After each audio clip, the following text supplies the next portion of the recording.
क्या आपने कभी सोचा है कि कोई ऐसी जगह भी होनी चाहिए जहां पर सारे देश बैठकर अपनी लड़ाई झगड़े सुलझा सकें?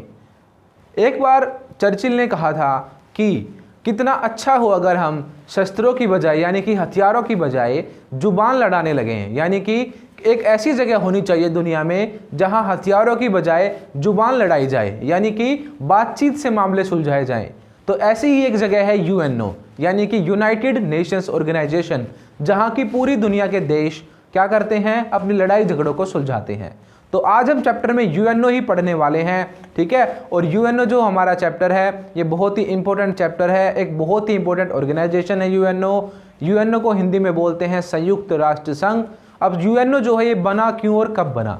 देखो, जैसे ही फर्स्ट वर्ल्ड वॉर हुआ, वो हुआ था 1914 से लेकर 1918 तक, यानी कि 1914 से लेकर 1918 तक।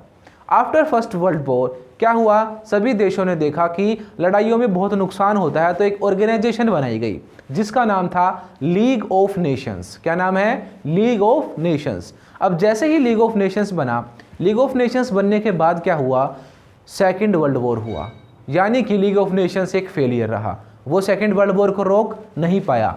क्यों बनाया गया था? वो इसीलिए बनाया गया था ताकि लड़ाई ना हो। पर हम सभी को पता है फर्स्ट वर्ल्ड वॉर के बाद सेकेंड वर्ल्ड वॉर भी हुआ था। तो फर्स्ट वर्ल्ड वॉर हुआ था 1914 से 1918 में, उसके बाद सेकेंड वर्ल्ड वॉर हुआ 1939 से लेकर 1945 तक। तो जब सेकेंड वर्ल्ड वॉर हुआ तो लीग ऑफ नेशंस एक फेलियर साबित हुआ। इसीलिए ये ज़रूरत महसूस हुई कि जो सेकेंड वर्ल्ड वॉर है इसको रोक पाने में लीग ऑफ नेशंस सक्सेसफुल नहीं रहा है, तो हमें क्या करना चाहिए, इससे भी अच्छी एक ऑर्गेनाइजेशन बनानी चाहिए। यानी कि लीग ऑफ नेशंस को हमें और अच्छा करना चाहिए, इसको और ज़्यादा पावर देनी चाहिए ताकि ये पूरी दुनिया में जो लड़ाई झगड़े होते हैं उनको रोक सके। तो सेकेंड वर्ल्ड वॉर के बाद बना हमारा यूएनओ और डेट क्या है, 24 अक्टूबर 1945। ठीक है, 1945 में ही सेकेंड वर्ल्ड वॉर खत्म हुआ था। जापान पर एटम बॉम्ब डाले थे अमेरिका ने। एटम बॉम्ब डालने के बाद पूरी दुनिया हिल गई थी। उनको पता चल चुका था कि एक लड़ाई में कितनी ज़्यादा तबाही हो सकती, लाखों लोग इस लड़ाई में मरे थे। तो इस चीज़ के बाद पूरी दुनिया ने एक ऑर्गेनाइजेशन बनाई जिसका नाम है यूनाइटेड नेशंस ऑर्गेनाइजेशन। इसकी डेट आप अच्छे से लिख लो, याद कर लो, 24 अक्टूबर 1945। ठीक है, यूएनओ बना है इस दिन। ठीक, उसके बाद भारत ने इसमें कब एंट्री की? भारत बिल्कुल स्टार्टिंग में ही इसमें शामिल हो गया था, सिर्फ 6 दिन बाद ही। तो 30 अक्टूबर 1945 को भारत यूएनओ के साथ मिल गया, यानी यूएनओ में भारत ने साइन कर दिए। तो दोनों डेट आपको याद रखनी है। यूएनओ कब बना? 24 अक्टूबर 1945 को। भारत कब इसमें शामिल हुआ? 30 अक्टूबर 1945 को। तो यूएनओ समझ गए आप। मैंने आपको शुरू में ही एक लाइन बोली थी कि एक दुनिया में एक ऐसी जगह होनी चाहिए जहां पर हथियार लड़ाने की बजाय जुबान लड़ाई जाए, यानी कि बातचीत से मामला सुलझाया जाए। तो यूएनओ एक ऐसी ही जगह है जहां पे लगभग दुनिया के 190 से ज़्यादा देश एक साथ बैठते हैं और अपने सारे मामले सुलझाते हैं। ठीक है, अब यूएनओ सिर्फ लड़ाई झगड़े सुलझाने के काम नहीं आता, यूएनओ हर चीज़ में पूरी दुनिया में अच्छे काम करने के लिए जिम्मेदार है आज के टाइम पे। जैसे कि आप हेल्थ से रिलेटेड कोई भी चीज़ देखते हो, गरीबी होती है, ठीक है, बहुत सारे देश हैं जो बहुत गरीब है, उनको हेल्प भी यूएनओ प्रोवाइड कराता है। तो हेल्थ से रिलेटेड चीज़ भी और लड़ाई झगड़े से रिलेटेड चीज़ भी, एक दूसरे से कोई भी बात हो जाए, हर एक मैटर को यूएनओ आज के टाइम पे सुलझाता है। अब यूएनओ इन मैटर को सुलझाता है तो उसे बहुत सारे डिपार्टमेंट भी तो बनाने पड़ेंगे। ऐसे तो है नहीं कि एक छोटी सी चीज़ है ये, कोई पूरी दुनिया को संभालता है यूएनओ, तो उसके डिपार्टमेंट भी बहुत सारे होंगे और छोटी छोटी ऑर्गेनाइजेशन भी बहुत सारी होंगी जो कि अपना अलग अलग काम संभालती होंगी। तो हमारा पहला टॉपिक यही है कि यूएनओ के प्रमुख अंग क्या हैं, मेन पार्ट्स क्या हैं यूएनओ के। ठीक है, तो सबसे पहला जो मेन पार्ट है वो है हमारा जनरल असेंबली, यानी कि महासभा। जनरल असेंबली जो है इसमें सारे के सारे देश बैठते हैं, जितने भी यूएनओ के मेंबर हैं वो सारे के सारे इस असेंबली के मेंबर भी होते हैं। ठीक है, आपने अगर यूएनओ की कोई भी मीटिंग वगैरह देखी होगी, खबरों में आपने देखा होगा कि बहुत सारे देश बैठे रहते हैं, तो वो जो उनकी मीटिंग होती है सारे देशों की एक साथ, वो होती है जनरल असेंबली में। तो पहला डिपार्टमेंट कौन सा हुआ? जनरल असेंबली, यानी कि महासभा। Clear first. उसके बाद देखो दूसरा सबसे मेन और इंपॉर्टेंट वो है सिक्योरिटी काउंसिल। हम क्या पढ़ रहे हैं, हम पढ़ रहे हैं यूएनओ के पार्ट, कि यूएनओ जो है इतनी सारी चीज़ों को कैसे संभालता है, उसके अलग अलग डिपार्टमेंट। जैसे आप सरकार में देखते हो ना कि एक रक्षा मंत्रालय है, ठीक है, दूसरा फॉरेस्ट मिनिस्ट्री है, एजुकेशन मिनिस्ट्री है, ऐसे ही इसकी भी अलग अलग डिपार्टमेंट्स हैं, अलग अलग डिपार्टमेंट ही होते हैं तभी अच्छे से काम हो पाता है। तो एक डिपार्टमेंट हमने पढ़ा जनरल असेंबली, यानी कि ये वो वाला डिपार्टमेंट है जहाँ पे सारे देश बैठकर मीटिंग करते हैं और वो सारे के सारे जितने भी लड़ाई झगड़े बातचीत जो भी होती है सारी, जैसे हमारे यहाँ पे लोकसभा में होती है वैसे ही वहाँ की लोकसभा मान लो आप इसे, वहाँ पे मीटिंग होती है और सारे मामलों को सुलझाया जाता है। तो जनरल असेंबली के मेंबर कौन कौन है, अब जितने भी यूएनओ के मेंबर हैं 190 से प्लस देश इसके मेंबर हैं। क्लियर।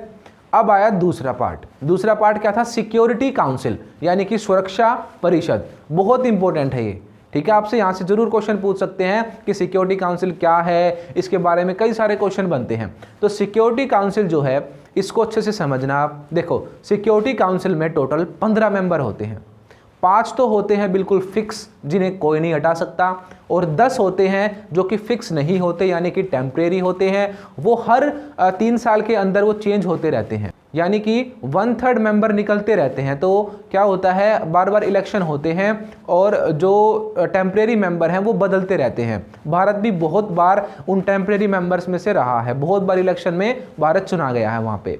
तो 5 तो हैं फिक्स बिल्कुल, यानी कि परमानेंट मेंबर, हिंदी में बोलेंगे स्थायी मेंबर। जो फिक्स हैं 5 वो हमें याद रखने हैं, 10 तो बदलते रहते हैं वो तो हम याद कर नहीं सकते, तो 5 जो हैं वो फिक्स हैं, वो हमें अच्छे से याद होने चाहिए। अब देखो कौन कौन से हैं।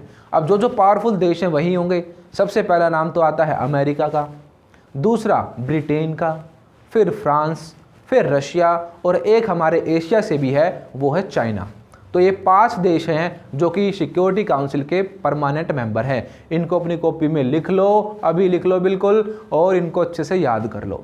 जब भी मैं पढ़ाऊँ आप साथ साथ क्या किया करो, पेन और कॉपी लेके बैठा करो, ठीक है। जो भी मैं पढ़ाता हूँ उसके नोट्स बनाते चला करो। पहले वीडियो को बिना नोट्स बनाए देखा करो, पहले अच्छे से उसे समझा करो, उसके बाद दोबारा से वीडियो को प्ले किया करो और देन अपने नोट्स बनाया करो आप, ठीक है।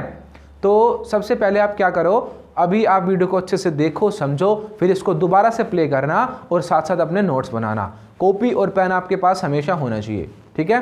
तो हम पढ़ रहे थे यूएनओ सिक्योरिटी काउंसिल की मैं बात कर रहा था।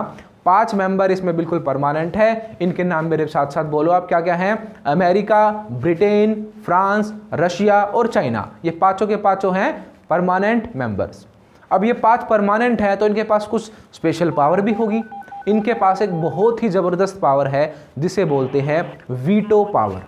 कौन सी पावर, वीटो पावर। अब ये वीटो पावर क्या है, देखो इतनी तगड़ी पावर है वीटो पावर, अगर बाकी सारे के सारे मेंबर जितने भी है ना, जितने भी देश, पूरी दुनिया मान लो आप इन 5 को छोड़ के, जितने भी 190 प्लस देश हैं यूएनओ में, वो सारे भी अगर किसी बात को कहते हो ना कि ये होनी चाहिए, और इन 5 में से कोई एक भी वीटो लगा दे, यानी एक भी मना कर दे, तो क्या होगा, वो चीज नहीं होगी। तो यही है वीटो पावर। तो अब तक हमने 2 डिपार्टमेंट पढ़ लिए हैं। पहला क्या था, महासभा यानी कि जनरल असेंबली, जहां सारी मीटिंग्स होती हैं। दूसरा है सिक्योरिटी काउंसिल, जिसके टोटल 15 मेंबर होते हैं, 5 परमानेंट होते हैं, 10 टेम्परेरी होते हैं, और वो टेम्परेरी वाले जो हैं वो इलेक्शन से चुने जाते हैं, ठीक है, वो चेंज होते रहते हैं। और एक और खास बात है, जैसे कि अगर मैंने अभी इलेक्शन लड़ लिया मान लो, तो जो उससे अगला इलेक्शन है वो मैं नहीं लड़ सकता, एक बार गैप करना पड़ता है उन 10 मेंबर को। जैसे पूरी दुनिया के इलेक्शन होते हैं, मान लो हम इंडिया का एग्जांपल लेते हैं, एग्जांपल है सिर्फ ये मत सोचना कि 2023 की ही बात कर रहा हूं मैं सिर्फ आपको एग्जांपल देने के लिए साल का एग्जांपल दे रहा हूं आपको। तो अभी 2022 चल रहा है, मान लो अभी इंडिया चुना गया, तो वो 2023 में जो है वो नहीं उसमें शामिल हो सकता, अगले साल वो शामिल होगा, यानी उसे गैप करना पड़ेगा। तो जो ये इलेक्शन होते हैं इसमें एक बार चुने जाने के बाद एक बार का आपको गैप करना पड़ता है, उसके बाद दोबारा फिर आप इलेक्शन में खड़े हो सकते हो। तो जो 10 मेंबर हैं वो इलेक्शन से चुने जाते हैं। 2 डिपार्टमेंट क्लियर बिल्कुल। कितने मेंबर हैं, 15 मेंबर हैं, याद रखना, 5 परमानेंट, 10 टेम्परेरी। परमानेंट के नाम अच्छे से याद रखना। इन 5 के पास क्या है, वीटो पावर है, ठीक है। कोल्ड वॉर वाला चैप्टर हमने पढ़ा था, उसमें बहुत बार अमेरिका और सोवियत संघ ने वीटो पावर का यूज किया था अपनी अपनी बात को मनवाने के लिए। आज तक सबसे ज्यादा वीटो पावर का जो यूज किया है वो किया है सोवियत संघ ने, यानी कि रशिया ने, ठीक है। तो ये थी हमारी सिक्योरिटी काउंसिल। अब तीसरा देखो, बिल्कुल सिंपल, नाम से ही आप पता चल जाएगा इसका तो आपको, आर्थिक और सामाजिक परिषद, इकोनॉमिक एंड सोशल काउंसिल। अब इकोनॉमिक यानी कि पैसा, ठीक है, सामाजिक यानी कि सोशल चीज़ें, तो समाज से जुड़ी हुई चीज़ों को और पैसे से जुड़ी हुई चीज़ों को जो देखता होगा वो कौन सा डिपार्टमेंट हुआ, आर्थिक और सामाजिक परिषद। आपको पता चल गया तीसरा डिपार्टमेंट भी। अब है फोर्थ डिपार्टमेंट, फोर्थ का नाम है ट्रस्टीशिप काउंसिल। अब ट्रस्टीशिप काउंसिल को हिंदी में बोलते हैं न्यासिता परिषद। ट्रस्टीशिप काउंसिल जो है ये पहले के टाइम पे यूज़ में आया करती थी, अब इसका ज़्यादा यूज़ नहीं रह गया है, इसको डिसकंटिन्यू अब कर रहे हैं। तो ट्रस्टीशिप काउंसिल का काम क्या था, जो गुलाम देश हुआ करते थे कभी, जैसे कि आप सभी को पता है अंग्रेज़ों का राज था, और भी बहुत सारे यूरोप के देश हैं जिन्होंने पूरी दुनिया में राज किया, सिर्फ भारत में थोड़ी था, अफ्रीका में भी, ठीक है, इधर भी एशिया में भी, दुनिया भर के देश थे एशिया के भी, तो बहुत सारे गरीब देशों पर इनका राज रहा था। तो वो जो देश थे, तो जब तक गुलामी वाले जो भी देश बचे हुए थे उनकी देखरेख करने के लिए काउंसिल बनाई गई थी। यानी कि जो गुलाम देश हैं या कॉलोनी बोलते हैं इंग्लिश में से, जो भी कॉलोनी थी देश, वो कॉलोनी वाले देश यानी कि गुलाम देश जो थे उनको संभालने के लिए ट्रस्टीशिप काउंसिल बनाई गई थी। ठीक है, अब 1994 के बाद क्या हुआ था, इसकी कोई वैल्यू नहीं रह गई ट्रस्टीशिप काउंसिल की, क्योंकि कोई भी देश अब गुलाम नहीं रहा। फिर भी हम इसे पढ़ते हैं क्योंकि ये उसके एक डिपार्टमेंट में से मेन डिपार्टमेंट रहा है। तो ट्रस्टीशिप काउंसिल भी यूएनओ का एक डिपार्टमेंट है। अब है हमारा पांचवा डिपार्टमेंट, और इसकी आपको डेट भी याद रखनी है क्योंकि ये बहुत ज़्यादा इंपॉर्टेंट है। इसका नाम है इंटरनेशनल कोर्ट ऑफ जस्टिस। 3 अप्रैल 1946, 3 अप्रैल 1946 को जो इंटरनेशनल कोर्ट ऑफ जस्टिस है, यानी कि जो पूरी दुनिया का एक कोर्ट है, वो बनाया गया। और ये किसका पार्ट है, यूएनओ का ही एक पार्ट है। इसमें टोटल 15 जज बैठते हैं और 9 साल का उनका कार्यकाल होता है। कार्यकाल को इंग्लिश में बोलते हैं टेन्योर। तो 9 साल का उनका टेन्योर होता है। ठीक है, टोटल मेंबर्स होते हैं या टोटल जज होते हैं 15। ये बात आपको याद रखनी है, आपको इसकी डेट भी याद रखनी है, 3 अप्रैल 1946। ठीक है, 3 अप्रैल 1946। ठीक है, ये क्या है, ये है हमारा इंटरनेशनल कोर्ट ऑफ जस्टिस। यानी कि दुनिया में कोई भी दिक्कत हो जाए उसको कौन सुलझाएगा, उसका फैसला कौन करेगा, ये कोर्ट करेगा। जैसे कि भारत का पाकिस्तान के साथ कश्मीर वाला मैटर उलझा हुआ है, वो बात कहाँ पे जाएगी, इस कोर्ट में जाएगी। कोर्ट जो फैसला करेगा वो बात मानी जाएगी, समझे। तो जैसे हमारे देश में कोर्ट होते हैं वैसे ही पूरी दुनिया का भी एक कोर्ट है। ठीक है, इसीलिए इसे क्या बोलते हैं, इंटरनेशनल कोर्ट ऑफ जस्टिस, यानी पूरी दुनिया का एक जस्टिस दिलाने वाला कोर्ट। समझ गए, ये थे हमारे पास डिपार्टमेंट। अब एक और बचा है हमारा, वो है सचिवालय, इंग्लिश में बोलेंगे सेक्रेटेरिएट। तो सचिवालय का काम क्या होता है, जो भी एडमिनिस्ट्रेशन यानी कि प्रशासन से रिलेटेड काम होते हैं, ठीक है, वो सारे सेक्रेटेरिएट संभालता है। तो ये जो डिपार्टमेंट है ये सारे इसके ऑफिशियल काम संभालता है यूएनओ के। ठीक है, और जो इसका हेड होता है वही यूएनओ का भी हेड होता है। जो भी सचिवालय का मेन हेड होगा आदमी, वही पूरे यूएनओ को हेड करता है। तो बहुत इंपॉर्टेंट आदमी होता है, पूरी दुनिया का सबसे इंपॉर्टेंट आदमी माना जाता है यूएनओ का हेड। जो भी महासचिव होता है, इसका हेड जो होता है वो पूरे यूएनओ को देखता है। ठीक है, जैसे देश में प्रधानमंत्री की वैल्यू होती है ना, ऐसे ही पूरी दुनिया में इस महासचिव की वैल्यू होती है। क्लियर। अब देखो हमें महासचिव पढ़ने हैं, जो हमारी नेक्स्ट वीडियो आएगी उसमें हम महासचिवों के बारे में पढ़ेंगे कि कौन कौन से महासचिव यूएनओ में हुए हैं। ठीक है, उनके नाम हमें पता होने चाहिए। तो अब तक हमने क्या पढ़ा, यूएनओ के हमने मेन पार्ट पढ़ लिए सारे। अगला जो टॉपिक होगा हमारा, उसमें हम क्या पढ़ेंगे, जो जो हेड हुए हैं इसके महासचिव बने हैं उनके बारे में हम पढ़ेंगे। यहाँ पे हमारी वीडियो ये वाली ख़त्म होती है। ये था हमारे इस चैप्टर का फर्स्ट पार्ट। अगर आपको वीडियो अच्छी लगी है तो चैनल को सब्सक्राइब कर लो, वीडियो को लाइक कर दो और अपने सभी दोस्तों तक इन वीडियोस को शेयर भी करो।